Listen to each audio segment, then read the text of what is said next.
Anyone else? Anything exciting? Anything new? Anybody figure out their life yet?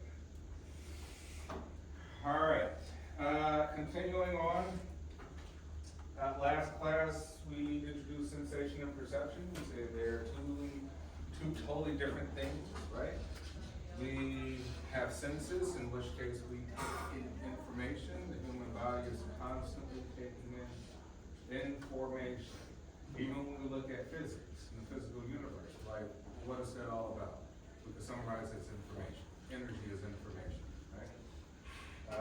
Information in the form of different things. We say we need light waves, right? Or photons, however you want to describe it. Wavicles, particles and waves of light coming to the eye, right? To be processed in some way to create an electrical signal to make sense, to create meaning of vision. Right? We're talking about sound, we're thinking about sound waves, right? Sound waves have amplitudes, right? High pitch, low pitch, right? Long waves, short waves. We can't hear everything, right? Depending on the pitch, right? Dogs can hear dog whistles, we cannot. We can't see everything, we can't see things in gamma, right? What we call visible light is what human beings can see. We can't see an X-ray. If we were able to see through your body, well, X-rays exist, right, in the form of light, right? We can't see microwaves, which are different, right? So if we understanding what this all means and how we perceive the world, we're like, well, we have a very limited scope, and that scope is whatever it means to be this species. But even within this species, we all have different sort of stimulations, thresholds. Some of us have poor hearing, some of us have poor vision, right? Some of us have poor sense of touch, all sorts of things. Some of us had poor smell. If anybody ever had anyone lose their smell from COVID or the coronavirus? Yeah? Could you taste nothing at all? Or just certain things you couldn't taste?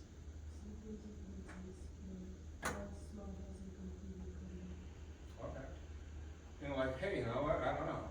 COVID could have left some permanent sort of markers on processing odor molecules. So we smell something like, hey, if you're in the bathroom and you smell feces, you're literally smelling molecules of feces.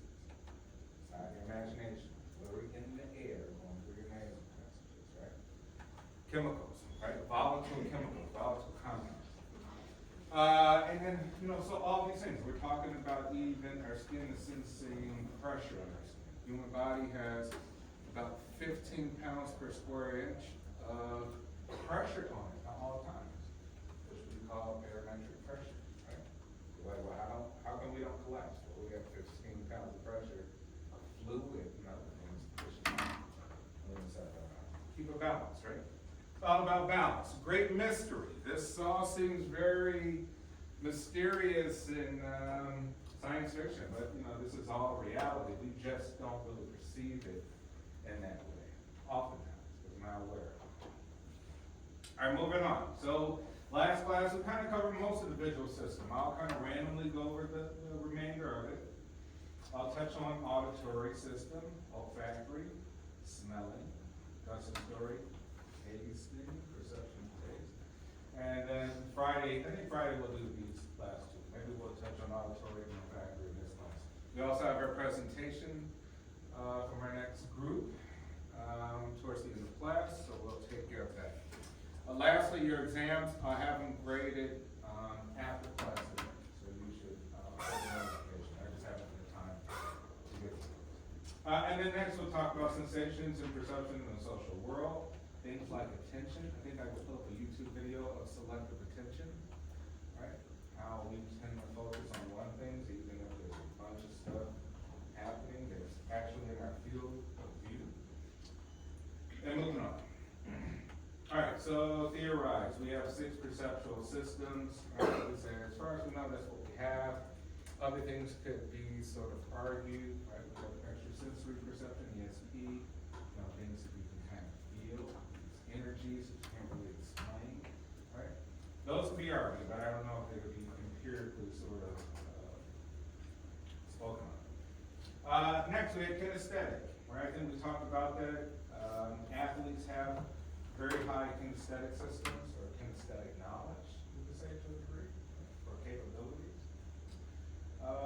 And we said transduction. So the main thing to kind of take from how the information gets in is through the process of transduction, right? We're taking things from the physical world, going through cells and systems that involve cells, sent through the nervous system, whether it be peripheral or central, and it's being converted into electrical or chemical signals to the brain for it to make sense, for it to have any sort of significant meaning whatsoever. So that's the process, right? So we're taking physical stimuli, or some plain words, things out in the physical world, right? And activate cells in the nervous system, impulses to the brain, converted to electrical, chemical signals, and therefore it can make sense, right? Signals go different places. As we saw, the brain has different areas of processing information, right? So remember, information, hearing is information, vision is information, tasting is information. Very simple, information. And then we have the receptor cells, right? Those are the cells responsible for receiving that information and process. Last class we talked about distance, size, motion, shape, and brightness with the eyes, so we don't have to try to go over that. Monocular cues, binocular cues, we covered that. Texture, occlusion, things like depth, how we could figure the bottom appears closer to the one at the top. Clarity shading, we covered that. Ames rooms, right? Distortions that create sort of visual sort of illusions, right? Although they are in reality something different. 3D space, right? Stereopsis, perception of 3D space produced by non-identical images reaching two eyes, right? So we say, hey, three-dimensional space.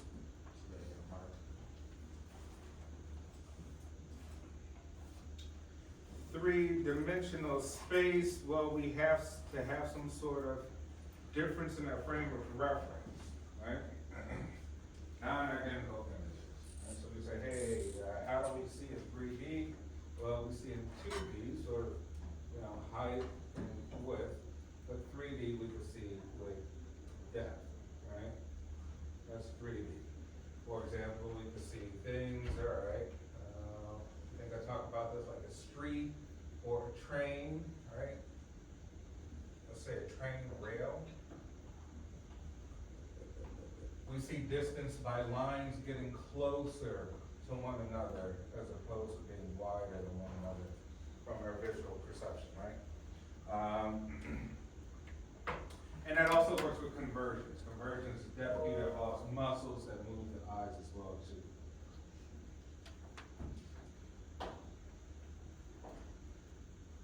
All right, motion proceeds in two ways. Movement of objects in the environment, right? Motion is kind of weird. Think about this concept. You're in a train, you're in a car. You're driving in a car, you're stationary. You are physically not moving, but the environment is moving, right? So then the environment is moving. So how does the brain process it? You actually things just like you are right now, sitting in the chair, right? But you are moving through space, but you're not moving physically, right? So we're talking about, hey, it could be perceived through objects in the environment, whether you notice that, hey, the trees are moving by fast, but the trees way in the back are going slow on the highway. Ooh, the car next to me might be going really slow, while it's kind of the same speed I'm driving, very slow, right? Someone drives that super fast, like, oh, the person's going fast, right? So a frame of reference that we are looking at for environment, for our personal movement through the stationary environment, as sort of walking through a train. Right? Then we have the 5 phenomena: illusory perception of visual motion that occurs when stationary objects flash in alternative sequence and are perceived as a single object moving back and forth. And we have optical flow. Optical flow, continuous state of visual image, moving organisms encountering organisms move through the environment. No need to really remember those because those kind of interrelate. Biological motion dot figures, which means we kind of see human motion at particular areas, right? That our eyes sort of fixate on head, shoulders, right, chest, hips, hands. We don't typically kind of look at the motions of thighs and legs. Here, these parts, we look at feet, knees, et cetera, right? So those are kind of our fixations of attention while we're visualizing people move through a space. Perception of shape, right? We don't necessarily need physical boundaries of any sort to recognize shape, right? But we can see the difference between two separate sort of shadings, right? Light, dark, right? So we don't actually need a line here to know that this may look like a 6-point star, right? So in some way, we kind of have detect shape of outline or contour of objects. It could be the outline of one object versus another, or the contour of an object in reference to another object. Gestalt principles, right? Visual shape interpreting depends on the context, right? So we view things, let's say these dots, we view them as not shapes, right? So we look at things, we don't think of shapes. Our perception is like, I'm not thinking of a shape. Think of how close these dots are. This has, you have no frame of reference to go back and say, oh, I recognize this shape. No, you're just looking at how close the dots are. Your mind is immediately goes to that frame of reference. Here, right? Immediately, you look at this image. You may not be looking at how close they are. You may say, well, they're symmetrically close, but that's not your first thought. Your first thought is similarity. Oh, I see 3 circles and 6 triangles. Here, closure, right? You may have a fixation on the separation of the lines, because in your brain, you're perceiving it as an arrow, right? So anything that comes out dissimilar to what you've already known, the previous information, pre-existing information, you pay attention to primarily, right? So there could be other information here. So you're not really concerned about other details here, right? So it shows that immediately we pay attention to certain things and not others. That's fine. Right? Primary versus secondary things. Brightness and color. We have things like just noticeable difference. Remember I talked about threshold, right? We all have a threshold. All of us can see noticeable differences, right? Depending on our experience with certain things or even some biological things happening with it, right? So to detect the presence of light and variation in darkness or brightness. Minimal variation in physical stimulus such as light, sound that a person can detect. And then we have things like psychophysics, right? It studies relations between physical stimuli and psychological reaction. 2 squares, left and right, are identical. We perceive them differently because of their surrounding context, right?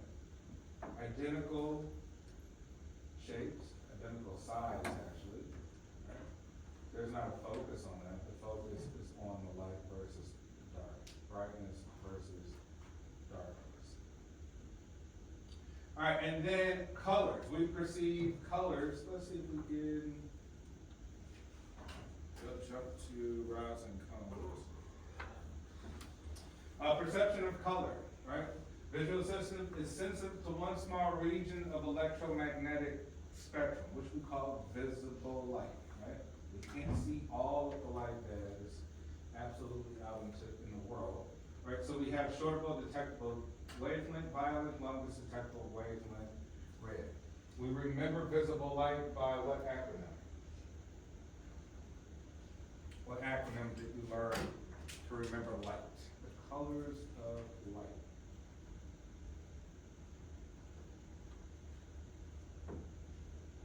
No one remembers. Roy G. Biv. Anyone remember Roy G. Biv? Right? Red, orange, yellow, green, indigo, violet, right? Violet, we say on one end of the spectrum, shortest detectable wavelength. Longest is red, which means that red is kind of more energetic, more vibrant, right? Violet, not so much. you look at the color red, you tend to get energized in some sort of mental way, right? It also could kind of excite you in some way, right? Vibrant, excited, that's why the stop sign is red. It grabs your attention more than any other color, right? Ferrari's red, it grabs more attention than any other color, right? Okay, and we say, hey, here is the electromagnetic spectrum with all of the light possible, right? From radio waves to infrared gamma rays coming in the form of waves, but human beings can only see this tiny, tiny sliver, which we call visible light. Welcome to the spectrum, violet, all the way to red, right? Red, orange, yellow, green, blue, and violet.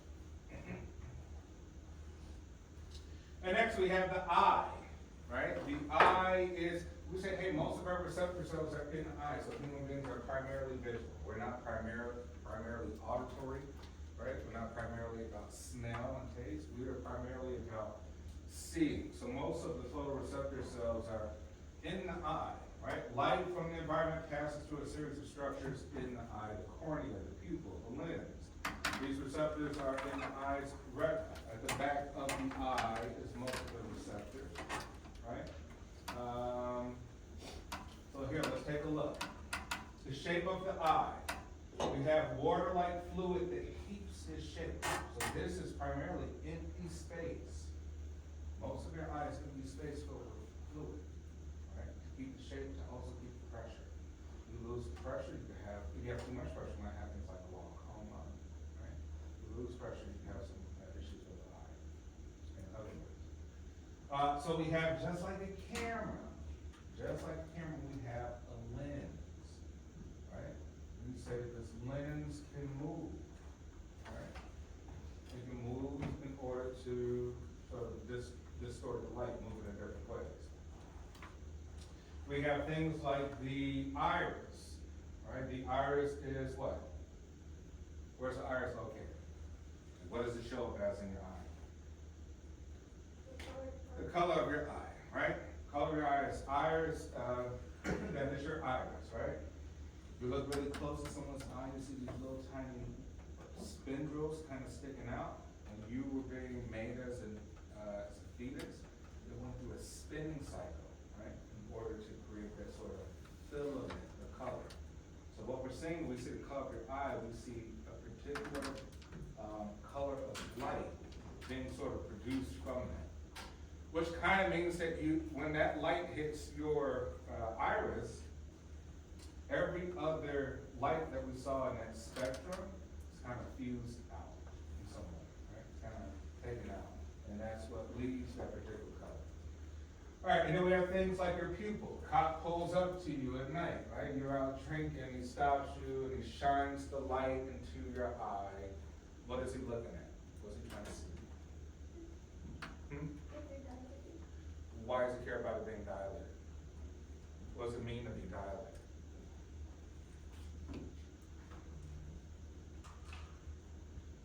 Right? Cop pulls up and he shines his flashlight. What's he trying to do? What's he trying to get from this interaction? Right? Dilation, we say, hey, how open is this? Right? How open is that pupil? When it's open, it means it's highly excited.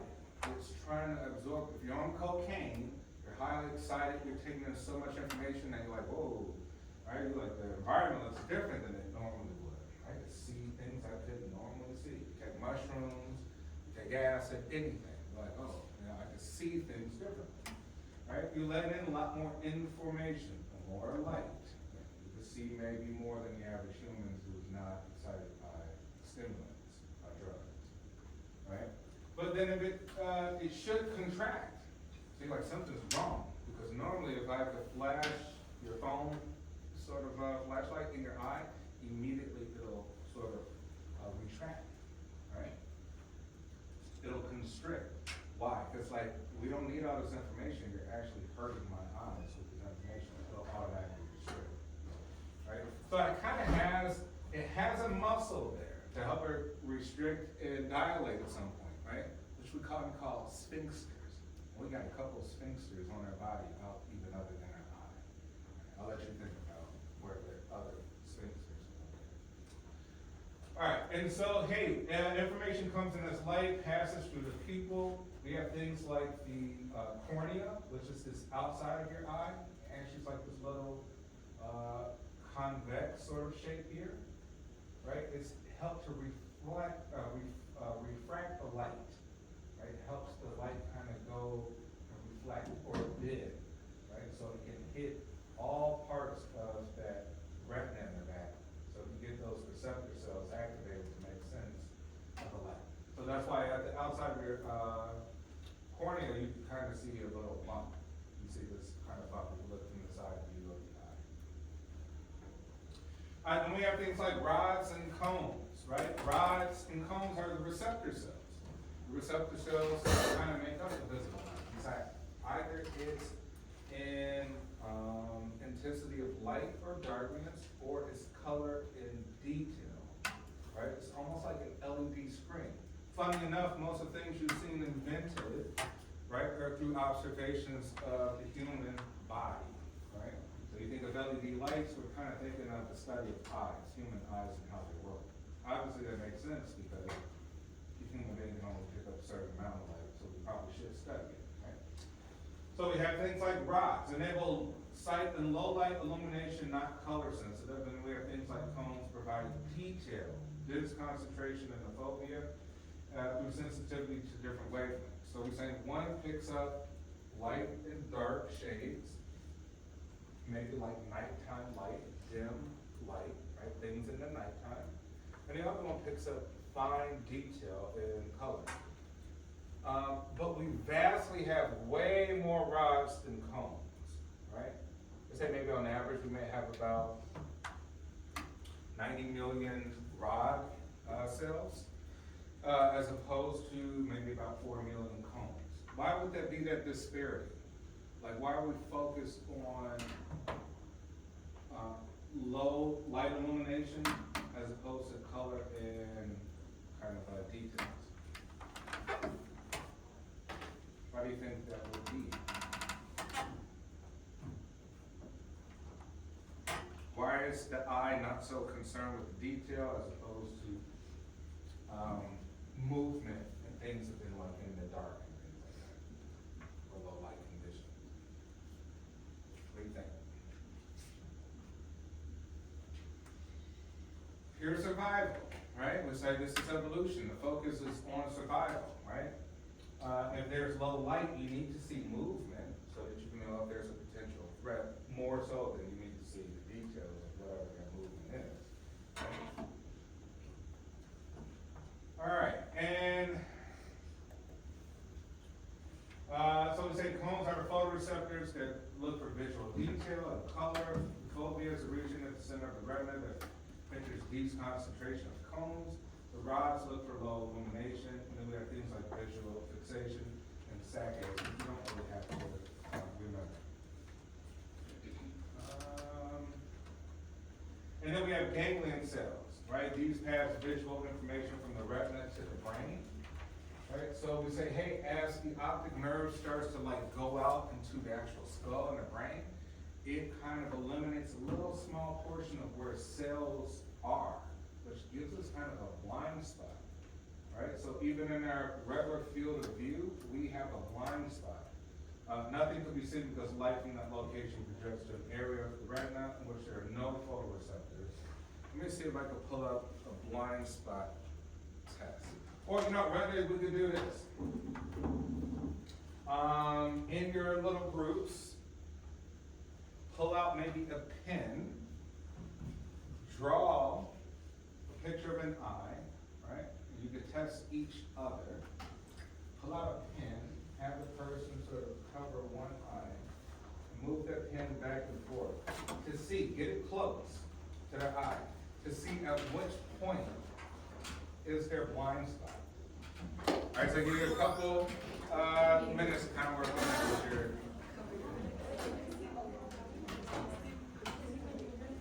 Remember, cover one eye and have them look and see at which point can they no longer see Can't point it out.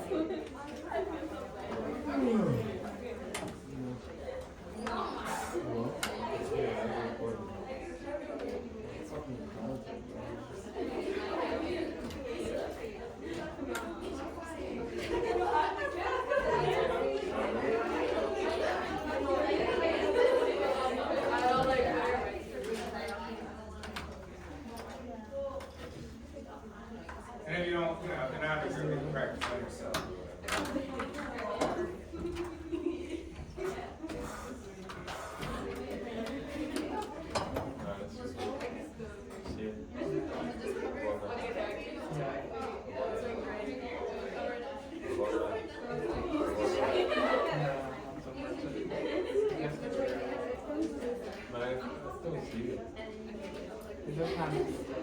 Yeah, well, I feel like on the sides you can. You're just straight. You can't see them all. You'll see. Yeah, you can. Okay, you can also try it at different distances too. To the back of the room. Still see it.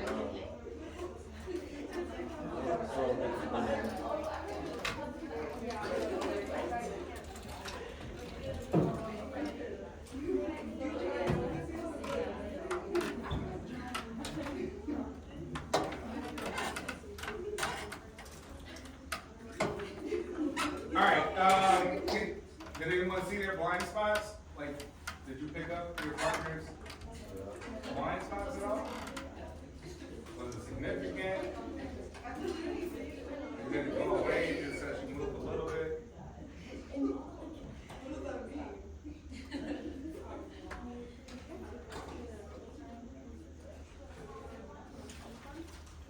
Alright, okay, so that was a little test.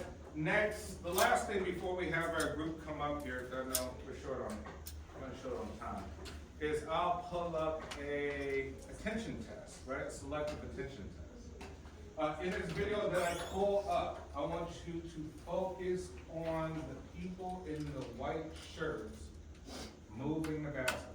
So I want you to visualize how many individuals in white shirts touch the actual basketball.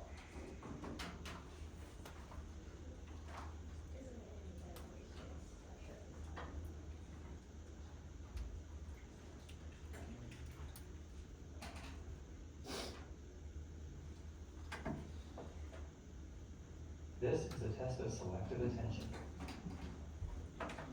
Count how many times the players wearing white pass the basketball.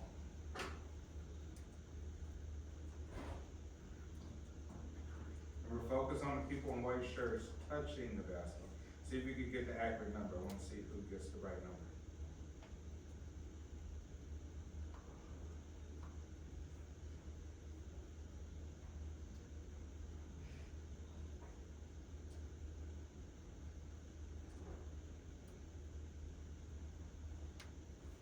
How many passes did you count? How many passes? 50? 16. 16, I don't know. I think it's 14, 15.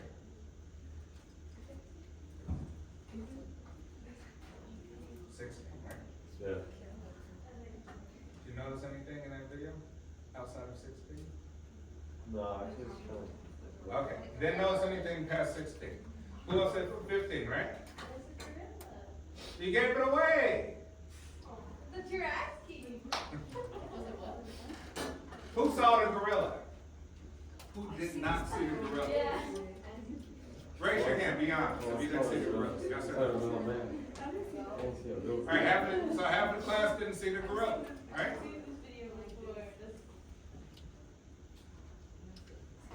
The correct answer is 15 passes. But did you see the gorilla?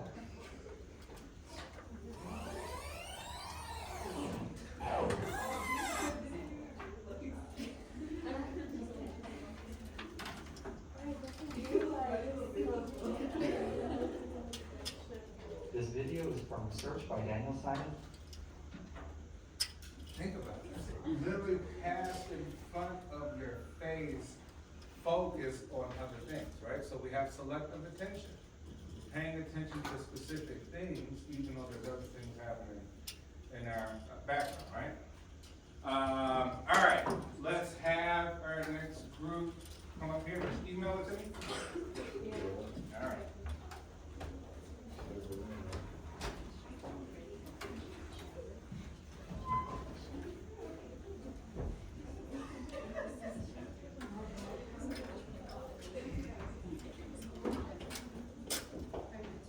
Maybe you need the clicker, the clicker's right here.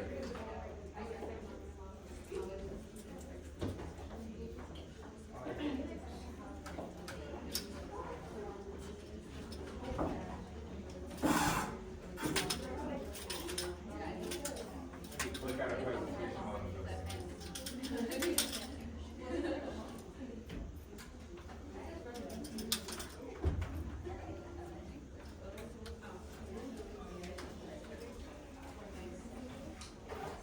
How does social media affect you? What is mental health? Mental health is part of your behavioral health that deals with your emotional well-being. It helps us deal with our emotions through our life journey. It also impacts our physical health involving diseases, disorders, diabetes, etc. There are different ways your mental state affects you mentally and physically. For example, simply going out with friends or hitting the gym allows your mind to stop stressing and gives you a break. If you aren't in the right headspace, it will not only affect your performance, but also create negative thoughts in your mind, which can lead to serious experiences. Mental health is not a joke, as it could change your or someone else's life. What is social media? Social media is a huge form of communication on the internet. You are allowed to share content, information, messages, or other things like personal thoughts. There was some type of social media before, but it didn't really become popular till the early 21st century. One of these forms was something called MySpace, which allowed people to connect with others. Today, a lot of the media is based on Twitter, Instagram, TikTok, Snapchat, and many more. There are platforms for opportunities for social networking for jobs, and social media is something available all over the world. It allows easy access to different websites, blogs, or other things. But we have to remember to be cautious because not everything on media is good. Just remember to be aware of the possibility of scammers and identity theft, as it is common. Positive and negative effects. Some positive effects are social media can help people improve their mental health by developing social and peer skills. Media provides a safe space to be open-minded and discuss challenges or natural themes. You get to contact with mutual friends or lost family members, especially during the time of COVID, which relieves stress. Some negative effects is media can contribute to disliking your physical appearance, aka body image, or to body dysmorphic disorder. Negative effects can take place. Oh my god, sorry, I have to burp. I'm sorry. Takes place making people do cyberbullying. When using too much social media, not only can it lower self-esteem, but it can also create feelings of loneliness, increasing the chances of depression. Tips on how to take a mental break from media. Number 1, turn off notifications when taking a break. 2, try meditation or breathing exercises. 3, celebrate small steps with happy mindset. 4, explore new hobbies like cooking. How are anxiety and depression affected? FOMO, also known as a fear of missing out, seeing others enjoying different activities, can lead to anxiety of being left out, increasing stress and depressive symptoms. Cyberbullying is online harassment or negative comments can contribute to emotional distress. Sleep disruptions. Late night scrolling and blue light exposure can disrupt sleep, which is crucial for mental health.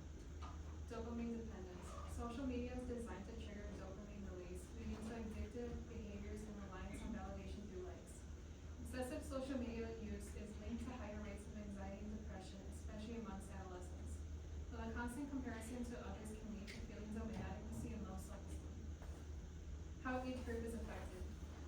Teenagers. Given how their brains are still developing, this makes them more susceptible to social connection.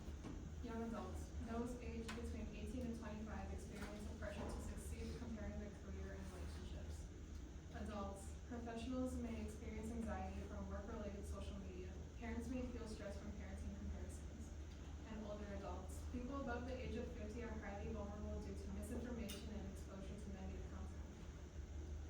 Social media and emotional intelligence. Social media is often blamed for reducing empathy due to several psychological factors. Desensitization to suffering. Constant exposure to distressing content, such as personal struggles or violence, is linked to emotional numbness. Over time, we become less sensitive because others' pain is seen so often without consequence in our lives. Reduced attention span. The fast-paced nature of social media discourages deep understanding. Without the time to process emotions, we struggle to empathize with others. While it can foster connection, the structure of social media works against emotional engagement. How addiction to platforms affects us. Social media addiction can have significant consequences, impacting cognitive functions and social behavior. Similar to other forms of addiction, overuse of social media can lead to dependency. When we're unable to check our apps, we may experience restlessness, irritability, and mood swings. Addiction can also lead to social disconnection. The lack of face-to-face interactions weakens real-world relationships by replacing meaningful conversations with superficial online interactions. Okay. Do you believe that social media affects your mental health in a good or bad way? My social media, TikTok, Instagram, Snapchat users, right? You're on this stuff all day, every day. How's it impacting your mental health? In what way? You feel it's good? Are you getting more self-esteem? Are you getting depressed? You comparing yourself to others? What do you think? I would say in the past it was bad because, like, I think when I was a kid, it was barely coming out that social media was popular. So if you didn't have it, you kind of seen as like a loser. I don't know why. Like now looking back at it, why was I a loser if I didn't have it? But it's whatever. But back then, since like a lot of like people around me had like social media, I downloaded it because I wanted to be cool. And then I started to compare myself with the people I saw. And that was like sad for a while until like I got older and I realized I didn't have to deal with it, so I just like blocked it. And then I like went back to it because like I wanted to text my friends and I didn't have the number, so I had to use social media. And then I started getting like positive stuff on my feed about like myself and how to like gain confidence by myself, like try to journal or try to like read or do like stuff to like make yourself be proud of yourself, like little stuff. And so like it's just swing both ways. It could like affect your life negatively by making you feel bad about yourself because of the stuff you see online, or like vice versa. You can see people like giving you positive messages even though they like don't know you. And like it's funny to me because like I do not be like, yeah, now I'm happy now. Like why did a stranger make me happy on the internet? But it's whatever because now I could use that and make other people happy in my life, being like, hey, you look good today, by the way. Like stuff like that. I feel like it could go either way. So social media, does it really speak to us, to who we are? Like, say we have low self-esteem, we kind of feel weird, right? When we see all the people and think they're better than us or cooler than us. Or is it something else? You think it's just really like an impression about who we actually are, that it triggers all these thoughts, emotions, and behaviors? Yeah. Come back. I think it can be used as a positive. I think in our generation, it's a way to communicate with each other, like through TikTok, Instagram, whatever, about like stuff that's going on in the world. So I don't think it's like really that bad for our mental health. I think it can be seen as good and bad depending how you use it. Yeah. What about for, say, older people like me? Do you see any difference, like say your parents or whatever, like, you see any difference on how they use it and how that impacts your life? Yes. I think the biggest thing that I would want to take off and kind of linking to you is like the importance you give to the social media. So like in life, whatever importance you give to a certain thing, it's important to you. So if some people say that I think social media is their whole life and they live off attention, kind of influencers, then yeah, it's important. But if you don't really care about it, then it's not really that important. But right now, we live in like a world where like people view it as something very important. So what image you have on social media is viewed as important to other people. Yeah. However, like leading, like when others were just saying like it's a good or bad thing, it's to you, it's like what you think, whatever people said negative things about it, and oh well, if people say good things, doesn't even mean that it's true. Like they said in their presentation that social media isn't how you actually perceive yourself, it's how you wanna be perceived, right? Yeah. So just because someone says you look good, doesn't mean they actually mean that you look good, and someone says you look bad, they're just trying to be, they know they can say that because they're anonymous or whatever, so it doesn't really matter. Yeah, social media, the virtual world has a disconnect, right? You're here in front of me, remember we said perceptions about information, because you've been getting this information, light, sound. If we use a medium, a computer, a phone, a platform, an app, we lose some information, some really valuable information. And that distorts whether something's real or not. Like more than half the stuff on social media can be fake. And you could perceive it like it's real, and you're letting it impact you as if it's real, a real thing. But that's just a perception that you have, and that, like you're saying, may speak to who you are as a person, right? What you value, your self-concept. So if a person has a strong self-concept, they know who they are, they won't have an issue with social media. If they have a weak self-concept, that means that everything on social media impacts them, how they think about themselves. That means they're looking out for answers, not internally, right? So we say this attention, the attention is focused on the outside environment, where it's like, okay, well, I'm gonna go sit on a rock and contemplate who I am. There's a ton of great information. There's more information, because it's actually inside of your body, right? So I think it really involves self-concept. The people who feel certain ways about social media, whether you feel insecure, you don't feel good enough, you think people are losers, you think other people are goats and greats, like, that really speaks to your own self-concept on how you probably feel about yourself, rather than the opinions of others, right? Something to think about. And then, what was the other question? Which social media platform do you think is the most toxic?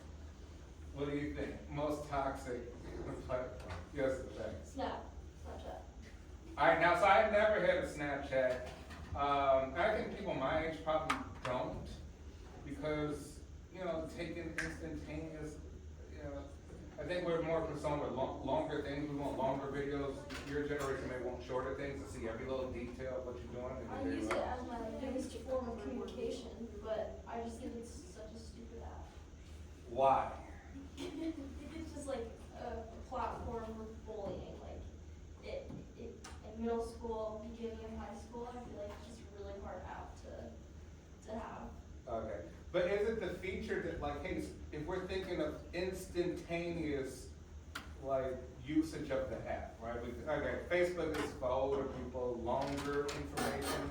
Instagram may be slightly less, and then TikTok is like shorter, quick dopamine kicks, but then Snapchat may be even worse. You're like literally trying to see every single detail of somebody's like daily life. You think that's the reason? The platform, like how it's set up and how it's used? I think it's just used to be secretive, like a Gotcha. almost. Because I the guess information it could depends be, on the person and how you use it. gotcha, because that information could be private, right? Like it disappears after a certain time, you Yeah. set the settings and stuff. Yeah. Anyone else have a different opinions on which social media platforms are the most toxic? Twitter or X. I can see that. People are very like vocal and they don't care about themselves. So you think, hey, Twitter doesn't have as many restrictions. That's why Elon Musk bought it, they're unrestricted, right? So you're like everything kind of goes, right? Anyone else? Toxic, yes. I would say Instagram, Why? especially like, when you look at the Instagram reels, like, a lot of people be like making fun of people and like their videos and stuff, and just like, Okay, Instagram. I think, oh, good job, let's give a round of applause.